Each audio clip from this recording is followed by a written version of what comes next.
Ephemeral art refers to creative works that exist temporarily, as opposed to the traditional concept of art as a permanent object. It invites viewers to contemplate the fleeting beauty of creation and often evokes themes of nature, the passage of time, and mortality. It is characterized by its transitory nature and the use of materials prone to decay. Andy Goldsworthy is a well-known sculptor, photographer, and environmentalist who produces site-specific sculptures and land art situated in natural and urban settings. He was born in Cheshire, England in 1956, but has lived in Scotland since 1985. His artworks reflect a deep reverence for the natural world and are comprised of natural materials such as flowers, icicles, leaves, mud, pine cones, snow, stones, twigs, and thorns. Rather than interfering in natural processes, his work magnifies existing ones through deliberate but minimal intervention. Most works are small in scale and temporary in their installation. Goldsworthy often uses only his bare hands, teeth, and found tools to prepare and arrange the natural materials.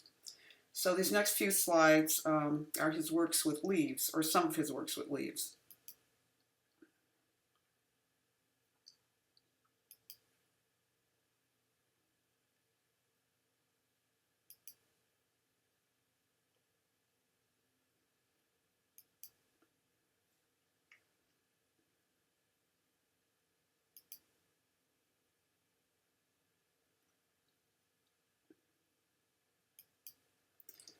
And here's something he did with stones and sticks or reeds.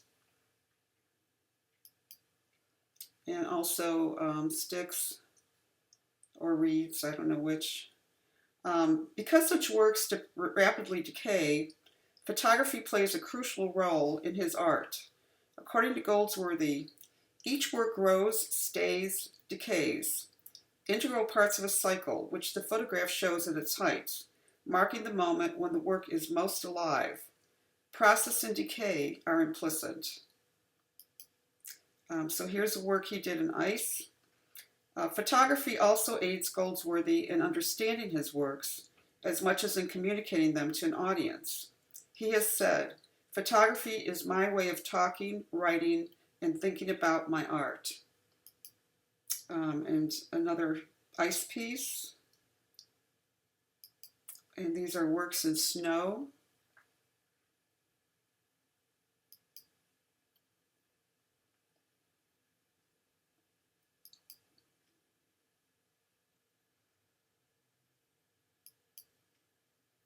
And sand.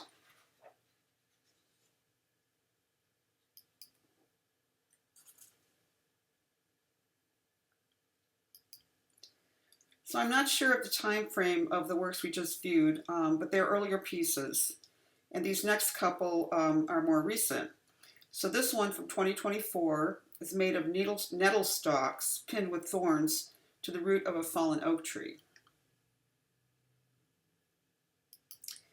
And this one shows 9 fireweed drawings from 2024 and 25. They're created by pushing the thin end of one reed or fireweed into the hollow end of another and held with thorns. The first 9 photos are shown against the sky. The drawing is against the sky, and the bottom 3 are pictured on the wall of his studio. So not all his works are ephemeral, such as this example of arranged stones. And another example of a much larger work is this major installation of stone, actually slate, at the East Building of the National Gallery of Art in Washington, D.C. Note the person in the window on the upper left, and this will give you a sense of the scale. So Goldsworthy is the subject of a 2001 documentary feature film called Rivers and Tides. A second documentary on him was titled Leaning into the Wind and was released in 2017. So they're both actually a lot of fun to watch if you are interested in his work. Okay, so moving along, Just for fun, can you imagine who might have created these next few artworks? So think about it.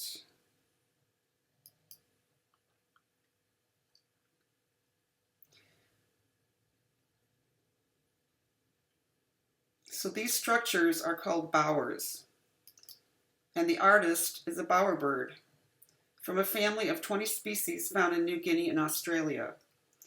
Often made of sticks or grasses, the bower's purpose is to attract females, who visit multiple bowers before choosing a mate. The females inspect the structures and observe courtship displays. The male will sing, dance, and strut in front of his bower, sometimes holding a little trinket in his beak. Bowers vary from bird to bird and species to species. Different species seem to prefer different bower components that may include flowers, berries, leaves, fungus, feathers, stones, dung, and even man-made objects like bottle caps, nails, and shotgun shells. While bower building is instinctive, there is a substantial learning component, and the bird makes aesthetic choices, and the art of crafting appears to be passed from one generation to another. So maybe humans aren't the only species that can make art. So while looking at birds, here's a scene in one of the guest rooms at the Ice Hotel in the north of Sweden, containing very large snow and ice sculptures of birds positioned around a bed. Since 1989, every year when the Torne River freezes, a new ice hotel is created in the small village of Ukashervi. The ice is cut from the river and transformed into a sparkling ephemeral art project. Guests can sleep surrounded by world-class ice and snow art created by a select international group of artists and designers. So this is a view in one of the main hallways, and note there's a chandelier there of ice. The next few slides here are of guest rooms, guest bedrooms. The ephemeral portion of the Ice Hotel can be experienced from December to April each year, which is in April it's allowed to melt down and return to the river. However, there's also a permanent part of the hotel that is maintained and offers ice and snow experiences all year round. The process of building begins in the spring when ice blocks are harvested and stored. Then starting about early November, a dedicated team of builders, artists, lighting designers, and support staff work intensely to complete the hotel. In 2024, building Ice Hotel 35 took 6 weeks, using 500 tons of river ice and 10 Olympic-sized swimming pools made of something they call snice, which is a mixture of snow and ice. The result was 12 art suites, 20 ice rooms, a ceremony hall filled with icy floral splendor for weddings and events, and a large main hall with chandeliers created from ice crystals. In the year-round open part of the hotel, called Ice Hotel 365, there are an additional 18 art and deluxe suites, an ice gallery, and an ice bar.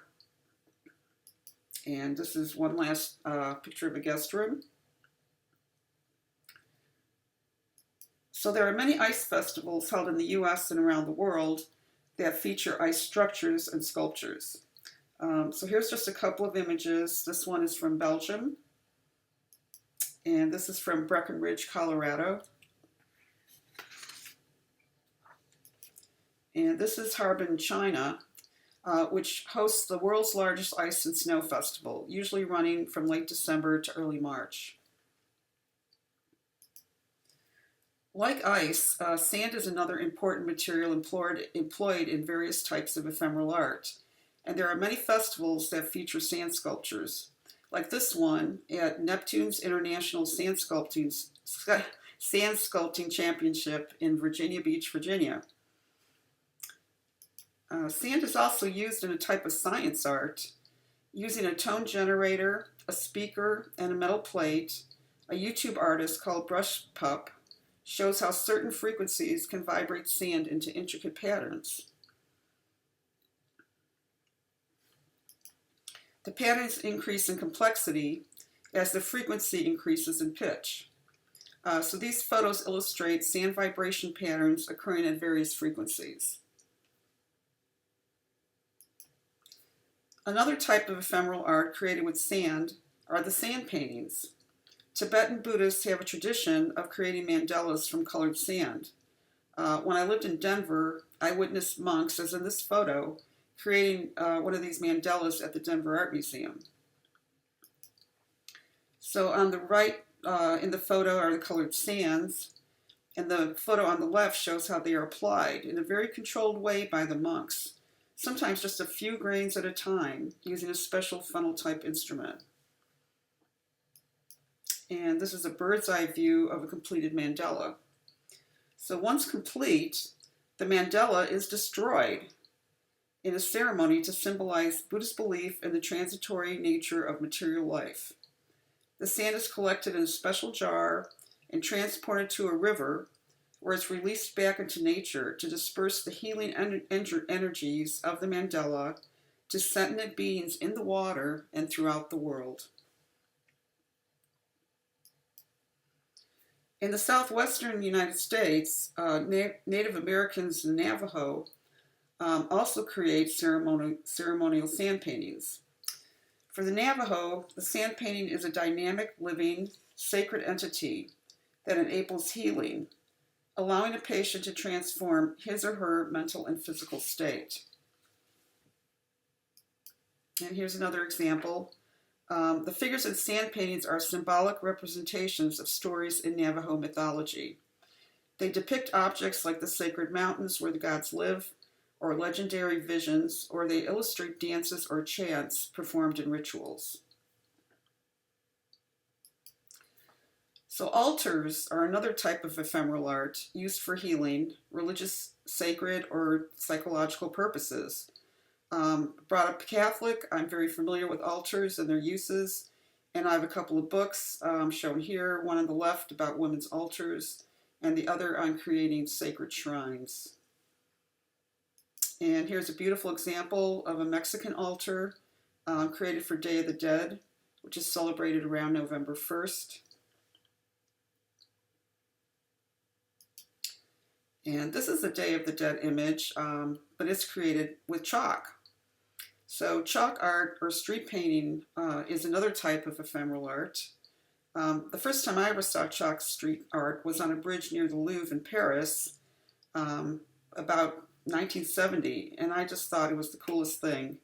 There are several festivals around the country that create chalk art or feature chalk art. I took this photo and the next few at the Delray Beach Festival of the Arts in Florida a few years ago. It was a very hot day, so I didn't envy the participants.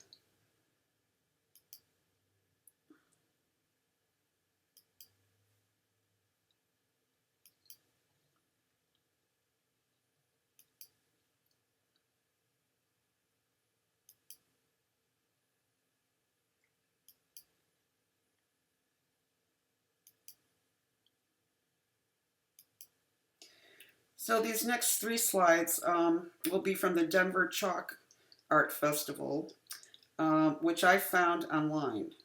And this first one is a type of image that has become popular among street artists. It's an example of Trump, it's called Trump Loy, which means deceive the eye. The artwork creates a highly realistic optical illusion of three-dimensional space and objects on a two-dimensional surface.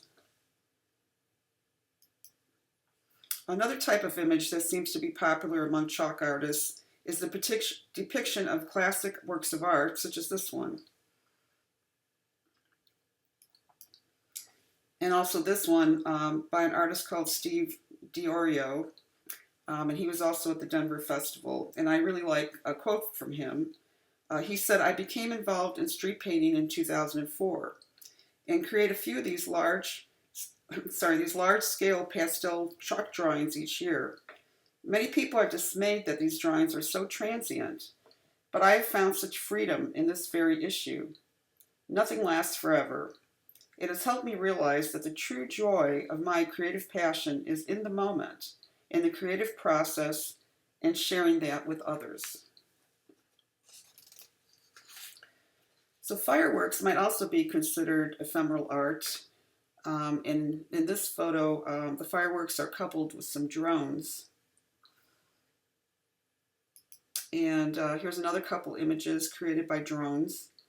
This slide and the one before, fireworks, both came from Burning Man, which is a week-long event held annually in the Black Rock Desert in Nevada.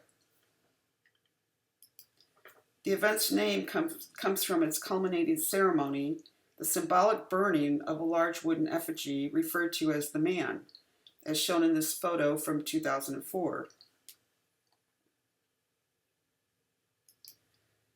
So happenstantial art is not a formal movement, but a group that I've sometimes participated in on Facebook.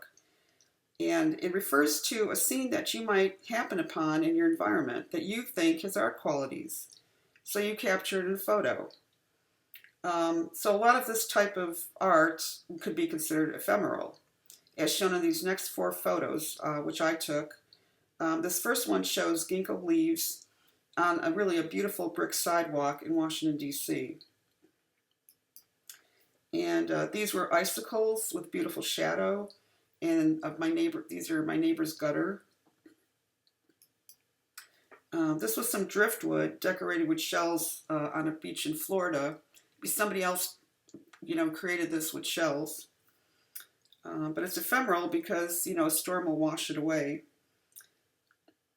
And this from many years ago was the window in my hotel room in Florence, Italy. So what else is ephemeral art? Well, it's all around. Gardens, floral arrangements, really any kind of decorations. For example, this decorated cake, decorated bread, beautifully painted Easter eggs. It's a very important tradition in Eastern Europe. And I'm sure there's many other things you could think of. So this presentation is focused on my personal view of ephemeral art. In the established art world, ephemeral art as a concept gained prominence beginning in the 1960s. It emphasized process over final product and shifted focus from material to conceptual, resulting in the creation of temporary installations and performance art.